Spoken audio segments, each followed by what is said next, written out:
Taiwan में भुट्टे को आग या पानी में नहीं बल्कि काले रंग के छोटे छोटे पत्थरों से पकाया जाता है। भुट्टे को इन गर्म पत्थरों के बीच ओवन जैसी मशीन में रखा जाता है जिससे वह धीमी आंच पर अच्छी तरह सिकता है। मशीन खोलते ही गर्मा गर्म स्वादिष्ट छल्ली तैयार मिलती है। यही नहीं, ताइवान की सड़कों पर शराब भी बेहद अनोखे और पारंपरिक तरीकों से बेची जाती है जो पर्यटकों को खूब आकर्षित करता है। इसीलिए सऊदी के लोग 5-5 बीवियां रखते हैं क्योंकि यह तो ऊँट के मांस को शहद के साथ खाते हैं। यह ऊँट का मांस पकाने के बाद उसमें शुद्ध शहद मिलाया जाता है जिससे इसका स्वाद और भी लाजवाब हो जाता है। ये डिश न केवल स्वादिष्ट होती है बल्कि ताकत बढ़ाने वाली भी मानी जाती है, जिसे खाकर इन शेखों की मर्दानगी कई गुना बढ़ जाती है। दुबई की महिलाएं 60 की उम्र में भी जवान दिखती हैं और इसका राज है नाश्ते में न चाय न पराठे बल्कि एक खास हलवा। इसमें होता है देसी घी, बादाम, खजूर और शहद का जबरदस्त कॉम्बिनेशन। ये हलवा इतना पौष्टिक है कि स्किन हमेशा टाइट और ग्लोइंग रहती है, न झुर्रियां न ढीलापन। यही कारण है कि इनका चेहरा उम्र के साथ निखरता जाता है। चीन में अब 3D प्रिंटिंग तकनीक से घर बनाए जा रहे हैं जो सिर्फ कुछ दिनों में तैयार हो जाते हैं। इस तकनीक में न ईंटों की जरूरत होती है न ही मजदूरों की। सिर्फ एक बड़ा 3D प्रिंटर दीवारें और ढांचा तैयार करता है। ये घर साउंड प्रूफ और थर्मल प्रूफ होते हैं जिससे गर्मी और शोर दोनों से सुरक्षा मिलती है। इनकी दीवारें इतनी मजबूत होती हैं कि लगभग 300 साल तक टिक सकती हैं। अगर आप स्पेन के इस रेस्टोरेंट पर जाओगे तो ये आदमी आपको बड़ी बड़ी पूरियां फूलाकर खाने के लिए देगा जिसे आपको रोल करके एक ही बारी में खाना होता है, जिसे कुछ लोग तो खा लेते हैं लेकिन कुछ लोग खाते खाते बीच में ही थक जाते हैं। इसके बाद इस डिजर्ट में आग लगाकर खाने के लिए दिया जाता है जिसे ऐसे आग में जलता हुआ ही खाना पड़ता है।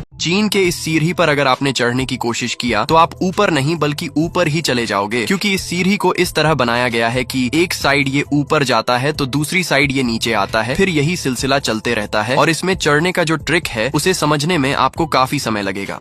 90% लोग नहीं जानते कि ये आदमी इस पेड़ से आखिर क्या निकाल रहा है। दरअसल ये एक तरह का नशीला पदार्थ है जिसमें अल्कोहल होता है और इसे ताड़ी कहते हैं, लेकिन इसे इस पेड़ से निकालना इतना भी आसान नहीं होता। इन्हें इस ऊंचे पेड़ पर चढ़ने का जोखिम उठाना पड़ता है और फिर ताड़ के फूलों के गुच्छों को काटकर उनमें मिट्टी का बर्तन बांधकर 12 घंटे के लिए छोड़ दिया जाता है। इसके बाद इस पेड़ पर द्वारा चढ़कर उस बर्तन में इकट्ठे हुए रस को निकाल लिया जाता है। देखो, जैसे ही कोई मुसाफिर घूमने आता है तो ये बंदा उन्हें कुछ ऐसे रंग बिरंगे कछुए दिखाने लगता है। दरअसल ये आदमी कछुए बेचकर ही पैसे कमाता है और ज्यादा फायदे के लिए इसने इस जुगाड़ को लगाया है। पहले कोई इससे कछुआ खरीदता नहीं था, लेकिन इन पर पेंट करने से ये कछुए काफी खूबसूरत दिखाई देने लगे हैं और लोग इससे बोरे भरकर ये कछुए खरीद लेते हैं। एक दुबई के शेख की शादी में इतना पैसा खर्च होता है कि इससे तो कई देशों की गरीबी मिटाई जा सकती है। सारे मेहमानों को लग्जरी गाड़ियां और सोने के बिस्किट गिफ्ट में दिए जाते हैं। खाने के लिए हर एक परिवार के लिए पूरा का पूरा एक एक ऊंट पकाया जाता है जिन्हें सोने और चांदी के बर्तनों में सर्व किया जाता है। और सबसे बड़ी बात, ये सारा खर्चा दूल्हे की तरफ से ही होता है। दुल्हन के घर वालों को एक पैसा भी खर्च नहीं करना पड़ता। देखो, चाइना के लोग अपने घरों की बाहरी दीवारों को और भी ज्यादा सुंदर बनाने के लिए इन्हें कुछ इस तरह पेड़ पौधे और पेंटिंग से सजा देते हैं। इसे इस तरह बनाया जाता है कि दीवार की पेंटिंग और ये रंग बिरंगे फूल पत्ती मिलकर एक 3D आर्ट बन जाए और ये कमाल की आर्ट आपको चीन के हर गली मोहल्ले में देखने मिल जाएगी।